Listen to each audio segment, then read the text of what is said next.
Right now, at this very moment, two catastrophic winter storms are converging on America with a force we haven't seen in decades. Over 100 million people are in the direct path. The question isn't if your family will be affected. The question is, are you prepared for what's about to happen in the next 72 hours? 8 feet. That's not a typo. 8 feet of snow is heading for the Sierra Nevada. That's taller than your garage door, taller than most of us standing. And that's just one piece of this unprecedented weather crisis unfolding across our nation this Christmas.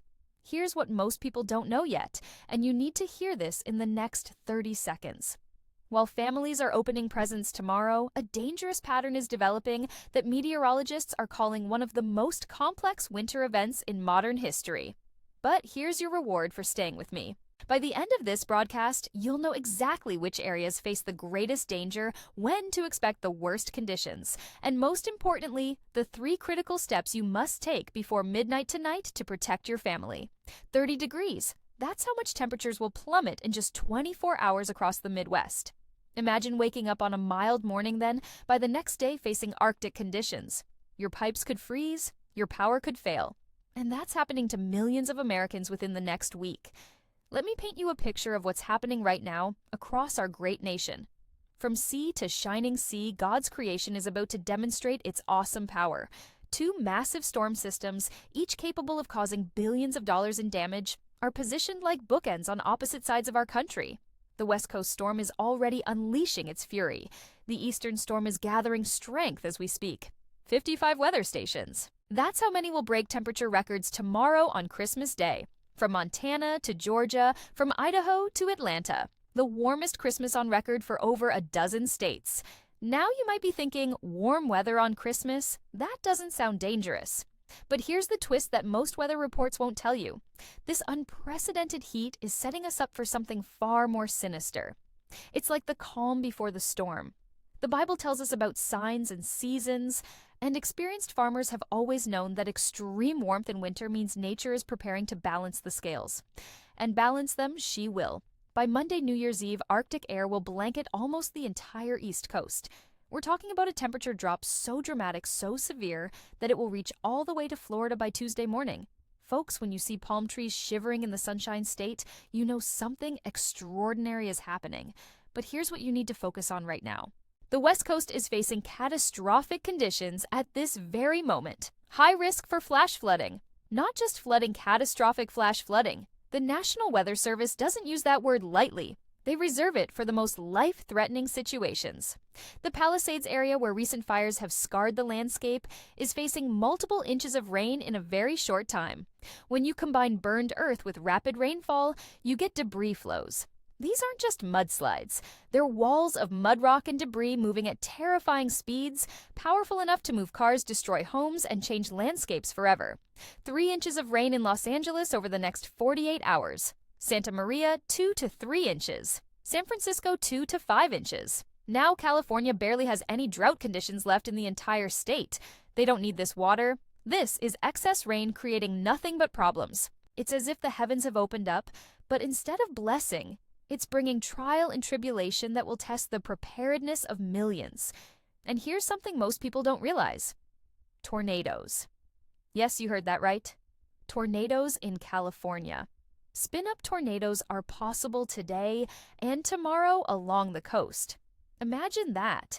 Christmas morning and families in Southern California might be dealing with tornado warnings. This is not normal. This is not typical. This is a sign that the weather patterns governing our nation have entered unprecedented territory. Now let me tell you about the snow situation in the Sierra Nevada. 8 feet. I need you to understand what that means. That's 96 inches of snow. The average person is between 5 feet 6 inches and 6 feet tall. This snowfall will be taller than most adults. Mountain passes will become completely impassable. Communities will be cut off. Rescue operations will be impossible in many areas. But wait, here's the part that will affect you personally, no matter where you live. The storm in the east is going to create a nightmare for holiday travelers, and this is where my promise from 5 minutes ago comes true. Let me break down exactly when and where the danger zones will be. Thursday night, Christmas night, the eastern winter storm begins forming over the northern plains and upper Midwest. Now, at first, it won't meet winter storm criteria. You might think that's good news. It's not. What we're going to see is something more insidious. Light sleet. Very light freezing rain. This creates a glazing of ice maybe 1/20th of an inch in Minnesota and Wisconsin. 1/20th of an inch? That sounds like nothing right wrong. That's enough to make roads become skating rinks. That's enough to cause hundreds of accidents. That's enough to send emergency rooms into overflow mode with broken bones and injuries. And this is just the beginning. Friday morning, the day after Christmas. This is when things escalate. Freezing rain moves across southern Michigan and northern Ohio. Cleveland is going to get hit hard, moderate to heavy freezing rain at times. We're talking about significant ice accumulation. Power lines will start to come down. Trees heavy with ice will snap and crash onto roads, onto cars, onto homes. Isolated power outages. That's the official term. But let me translate that for you. Families sitting in cold, dark homes. No heat, no light, no way to cook food. And this is happening in the dead of winter right after Christmas, when everyone's refrigerator is full of leftovers, when everyone's exhausted from holiday celebrations, when everyone's guard is down. 3 to 4 p.m. Friday afternoon. Mark this time. This is when heavy sleet and freezing rain will be ongoing in central and western Pennsylvania. Heavy snow will be blanketing western New York. And by evening, snow will spread from New York City back to Buffalo and Watertown. This is going to create a corridor of chaos stretching across some of the most densely populated areas of America. 8 to 9 inches of snow for New York City. That's on the higher end of forecasts, but that's what we're looking at. The Big Apple grinding to a halt. Millions of people affected. Flights canceled. Roads impassable. The city that never sleeps forced to slow down dramatically. But here's what concerns me most. Washington, D.C., Northern Virginia. Late Friday evening into early Saturday, ice accumulation. Our nation's capital facing dangerous ice conditions. Think about what that means for emergency services, for hospital access, for basic public safety. 1/4 to 1/3 of an inch of ice in State College, Pennsylvania. Now let me put that in perspective for you. 1/4 inch of ice is enough to break tree branches. 1/3 of an inch can bring down power lines. We're talking about scattered power outages in an area that could affect thousands of families. This is serious, folks. And remember what I told you earlier about temperature drops. Let me give you the specifics now. 30 to 40 degrees. That's how much temperatures will fall in just 24 to 48 hours across multiple states. You could go to bed comfortable and wake up in what feels like a different climate zone. Your body won't have time to adjust. Your home heating system will struggle to keep up. Your vehicle might not start if you haven't prepared it properly. Here's something that should give everyone pause. By Monday and Tuesday, right around New Year's Eve, cold air will reach Florida. The entire East Coast will be covered in Arctic temperatures. This isn't just chilly weather. This is dangerous cold that can cause hypothermia, that can burst pipes, that can create life-threatening situations for the elderly and the vulnerable. Now, I promised you 3 critical steps to take before midnight tonight. Here they are, and please write these down or remember them clearly. This could save your life or the life of someone you love. Step 1. Secure your home against power loss. Charge every device you own, every phone, every tablet, every battery pack. Fill your bathtubs with water for emergency flushing toilets. Get flashlights ready with fresh batteries. If you have a fireplace, make sure you have wood. If you don't, identify the warmest room in your house where your family can gather if heat is lost. Think of this as preparing your ark just as Noah prepared when warned of coming disaster. Step 2. Stock emergency supplies right now tonight. The stores will be mobbed tomorrow and might be closed on Christmas. You need 3 days of non-perishable food minimum. Water 1 gallon per person per day. Any prescription medications must be filled now. First aid supplies. Rock salt or sand for your driveway and walkways. Remember, we're called to be wise as serpents and innocent as doves. Wisdom means preparation. Step 3. Communication and evacuation plans. Make sure every family member knows the plan. Where do you go if you must leave home? Do you have relatives or friends outside the danger zone? Do you have a full tank of gas in your vehicle? In disaster situations, communication networks can fail. Have a meeting place predetermined. Have paper maps, not just GPS. Have cash on hand because ATMs might not work if power fails. But here's what I haven't told you yet, and this is the plot twist that changes everything. The storm hitting the West Coast right now is only the first wave. Tomorrow, Christmas Day, a second storm system will impact California. This one will be further north, mainly affecting areas north of Los Angeles through San Francisco and up to Seattle. More moderate to heavy rain. More snow at higher elevations. More danger compounding upon danger. Friday and Saturday, that western storm moves inland. But here's the critical detail. By Sunday and Monday, just as things are drying out on the West Coast, the entire nation will be dealing with the Arctic blast. Showers, maybe even thunderstorms from the northeast back into Dixie Alley on Sunday. Strong to severe storms possible, and while thunderstorms aren't expected across the Northeast, we could see snow and freezing rain across New England, where temperatures will be cold enough to support it. Monday and Tuesday of next week, lake-effect snow swirls across the Northeast. Lake Erie and Lake Ontario will become snow-making machines dumping feet of snow on communities downwind. This is the weather pattern that buries Buffalo, that paralyzes Syracuse, that tests the endurance of everyone living in the Great Lakes region. Now let me address something important for those of you who are people of faith. Throughout Scripture, we see that God uses His creation to get our attention, to remind us of His power, to teach us dependence on Him rather than our own understanding. The snow, the ice, the storms, they're not punishments. They're reminders that we are not in control, that nature operates on laws set in motion by the Creator, that we must respect these forces and prepare wisely. Proverbs tells us that the prudent see danger and take refuge, but the simple keep going and pay the penalty. Right now today, you are being given knowledge. You are being warned. The question is, what will you do with this information? Will you be prudent? Will you take refuge through preparation? Or will you ignore the warnings and potentially pay a steep penalty? Let me share something with you that weather forecasters rarely discuss. These types of complex, multi-system weather events don't happen randomly. They occur when several atmospheric conditions align in specific ways. High pressure over the desert's southwest and southern plains creating a heat dome. Jet stream patterns allowing Arctic air to plunge southward from Canada. Ocean temperatures and moisture content at specific levels. All of these factors have converged at this exact moment to create this perfect storm scenario. The odds of this happening randomly are astronomical, which is why older Americans, those who've lived through decades of seasons, often have an intuitive sense when something unusual is developing. Your grandparents and great-grandparents didn't need sophisticated computer models. They watched the sky, they felt the air, they noticed the behavior of animals and plants, and they prepared accordingly. We've lost some of that wisdom in our modern age. We've become dependent on technology, on convenience, on the assumption that emergency services will always be there to rescue us. But when ice brings down power lines across multiple states simultaneously, emergency services become overwhelmed. When snow blocks roads in every direction, help cannot reach you quickly. When millions of people are all experiencing crisis at the same time, you must be prepared to weather the storm on your own for at least 72 hours. Here's another shocking number for you: 5 to 10 inches of snow across a narrow corridor from just east of Buffalo back towards New York City. But this isn't just about snow amounts, it's about where the snow falls. This corridor contains some of the highest population densities in America. We're talking about millions of people, thousands of miles of roads, hundreds of thousands of homes and businesses, all facing significant snow accumulations simultaneously.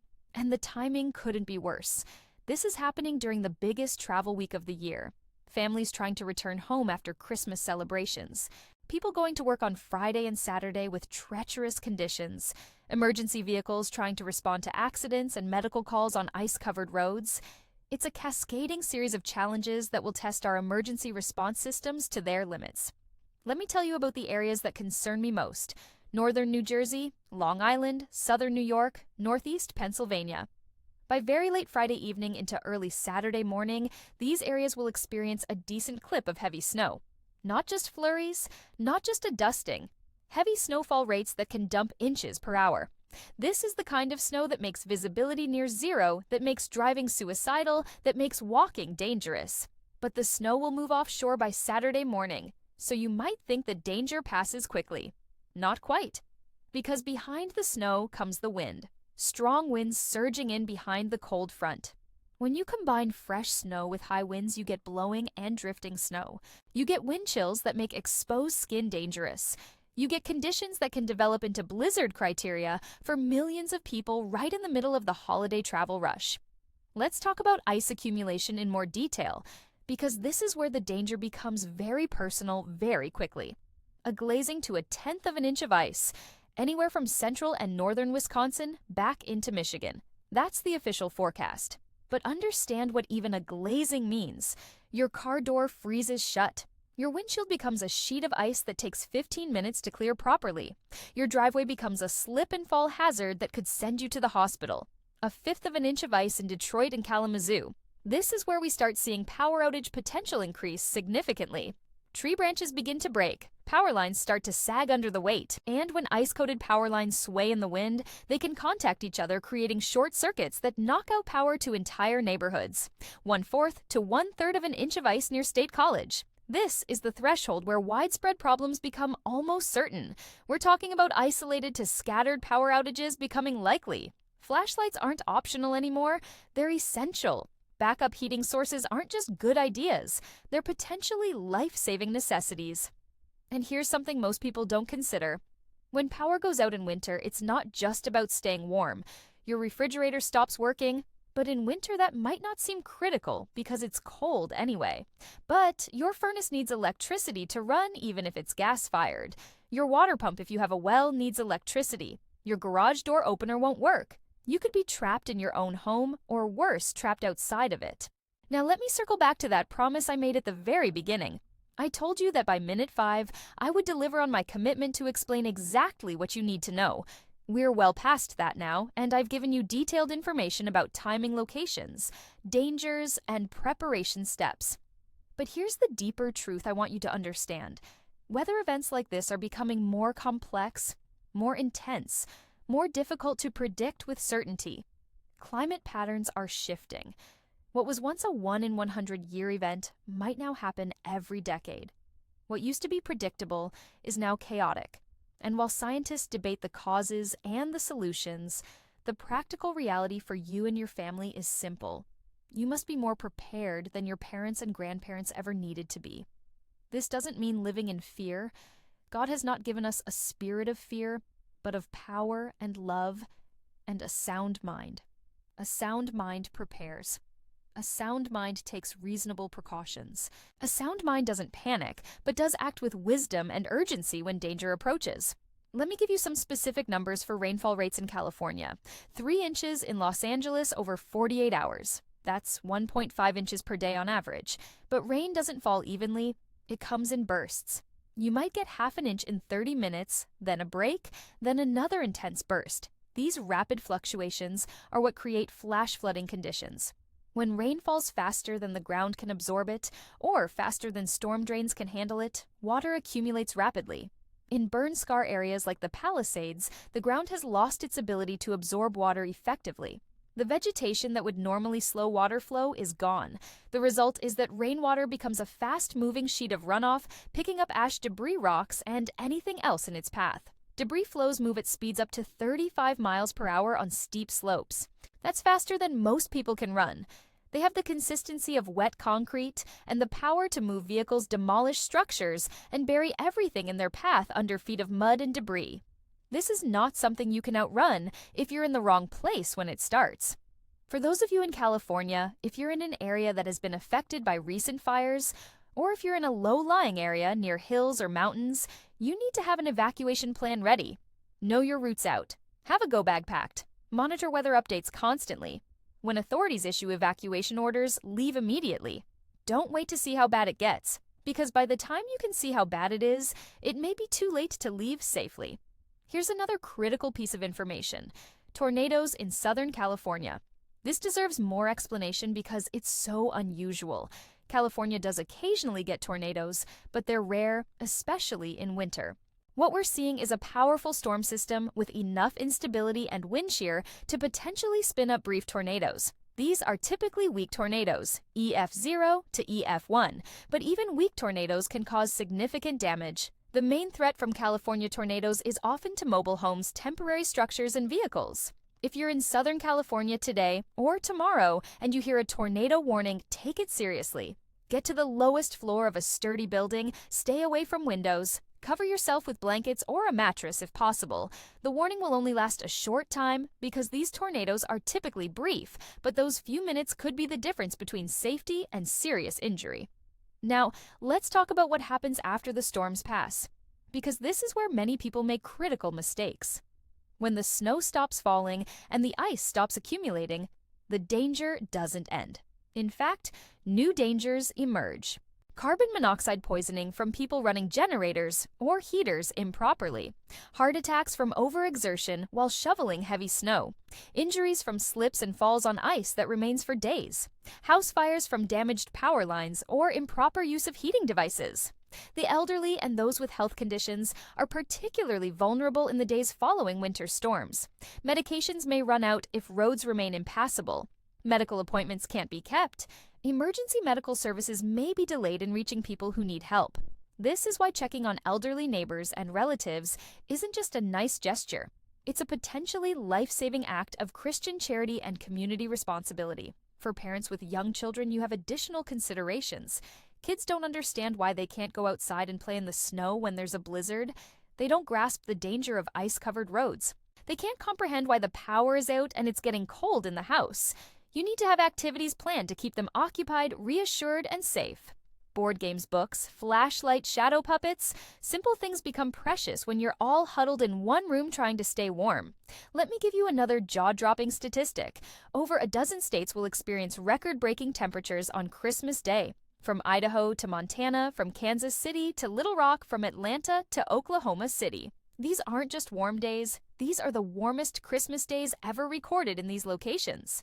Some of these records have stood for 50, 60, even 70 years or more. They're all going to fall tomorrow. 78 degrees in Oklahoma City on Christmas Day, 80 degrees in Dallas. These are temperatures you'd expect in April or May, not December.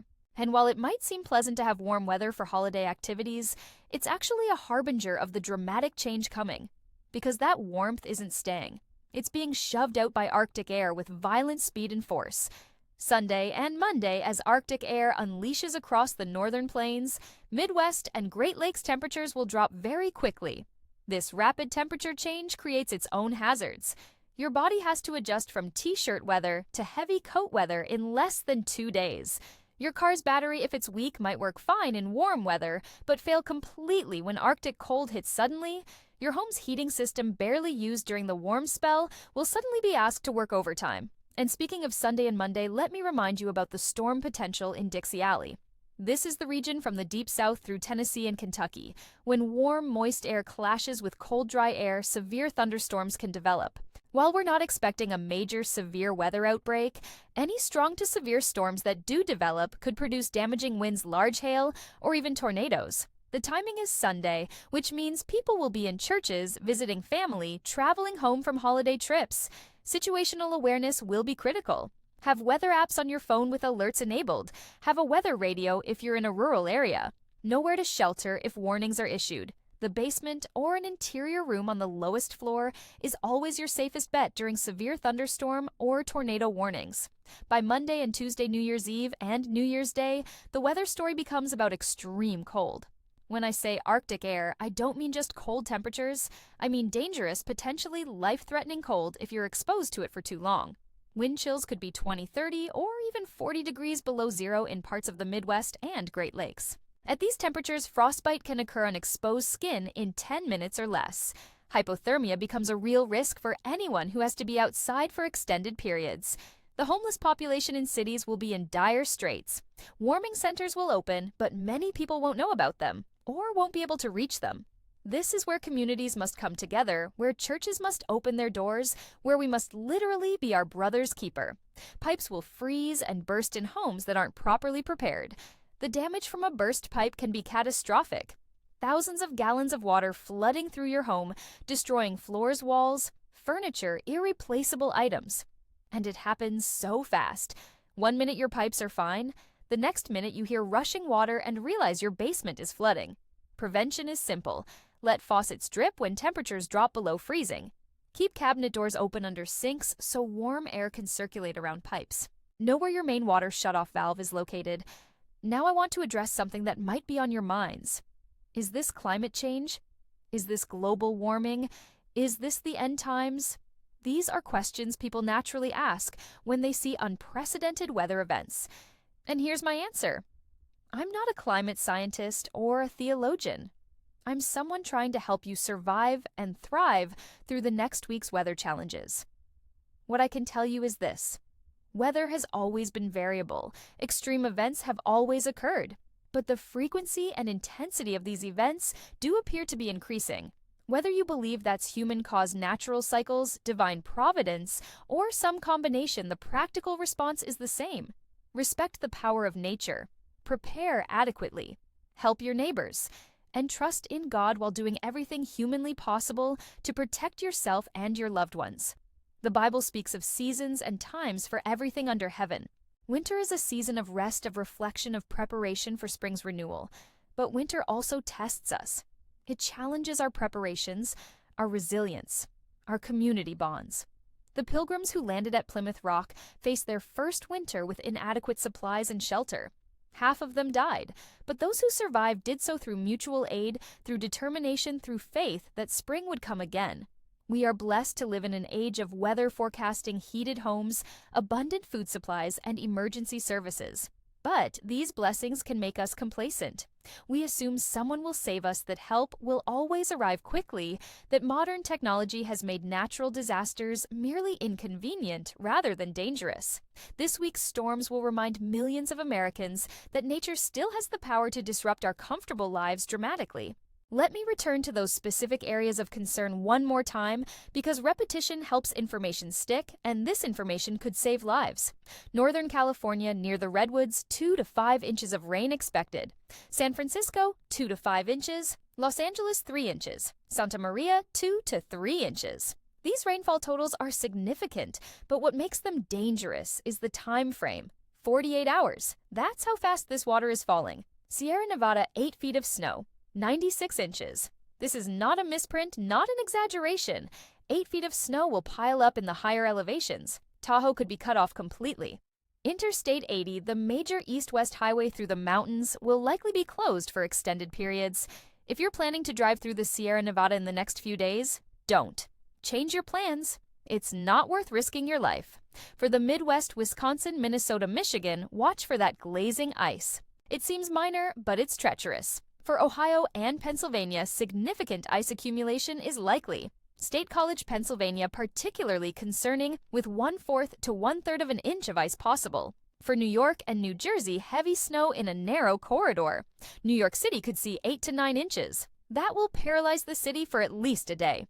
For Washington, D.C. and Northern Virginia, late Friday evening into early Saturday, ice accumulation is expected. For New England, you'll see snow and freezing rain on Saturday as the system moves offshore, but the heaviest impacts will be in western and central New York, not as much in New England itself. And then the Arctic blast. Everyone from the Rockies to the Atlantic will feel this by Monday and Tuesday. Florida, this means you too. You're not used to hard freezes. Protect your pipes, protect your plants, protect your pets. This cold snap will be brief but intense for the Sunshine State. Here's my final challenge to you. We're coming up on the end of this broadcast, but your preparation journey is just beginning. Tonight before you go to bed, I want you to do something. Walk through your home as if you were seeing it for the first time. Ask yourself, if the power went out right now, what would I need? If I couldn't leave my house for 3 days, what would I need? If emergency vehicles couldn't reach me, what would I need? Make lists, check supplies, have conversations with family members. Assign responsibilities. Who's in charge of gathering flashlights? Who's making sure we have batteries? Who's filling water containers? Who's checking that we have enough non-perishable food? This isn't paranoia. This is prudence. This is wisdom. This is being a good steward of your family's safety and well-being. And then, after you've done all you can do, pray. Pray for safety for your family and your neighbors. Pray for wisdom for emergency responders and government officials making critical decisions. Pray for those who have no shelter, who have no preparation, who will face these storms without adequate resources. Pray that we all emerge from this week stronger, more connected to our communities, more appreciative of daily blessings we usually take for granted. I want to close with this thought. In the Gospel, Jesus calms the storm on the Sea of Galilee. The disciples are terrified. They wake Jesus crying out that they're about to perish. And Jesus says, "Why are you afraid? Where is your faith?" Then he commands the wind and waves to be still, and there is calm. The disciples marvel, saying, "What manner of man is this, that even the wind and sea obey him?" We may not see storms calmed miraculously today, but we serve the same God who controls the wind and waves. We have been given minds to understand weather patterns, technology, to track storms, and the ability to prepare and protect ourselves and others. Use these gifts. Don't wait for a miracle when God has already given you the tools to weather the storm. The next 7 days will test millions of Americans. Some will be inconvenienced, some will face genuine hardship, some will lose power, lose property, possibly lose lives. But we will get through this. We always have. Americans are resilient. We help our neighbors, we rebuild, we endure. So tonight, take action. Tomorrow, stay alert. Over the weekend, stay safe. And through it all, keep faith. This storm will pass, the sun will shine again, life will return to normal. But the lessons learned from these days of challenge, the preparations made the community bonds strengthened. These will last far beyond the final snowflake falling or the last ice melting. May God bless you and keep you safe through the coming storms. May you find shelter from the wind and the cold. May your lights stay on your family, stay warm, and your preparations prove sufficient. And may we all emerge from this trial with renewed appreciation for the awesome power of nature, the importance of community, and the value of being prepared for whatever challenges tomorrow may bring. Stay safe out there, America. Watch the weather. Help your neighbors. And remember, the same God who created the snow and the ice, the wind, and the rain is the God who holds you in his hands. Trust him. But also tie your camel, prepare well, act wisely, and we'll get through this together. One final reminder. The most dangerous time is Friday evening through Saturday morning for the eastern storm. The most dangerous time for California is right now through tomorrow, Christmas Day, and the coldest, most dangerous Arctic air arrives Monday and Tuesday of next week. Mark these times. Remember them. Plan around them. Your life and the lives of those you love may depend on the actions you take in the next 24 hours. God bless America. Stay strong. Stay prepared. And may we all celebrate the new year together, having weathered these storms successfully through faith preparation and mutual care for one another.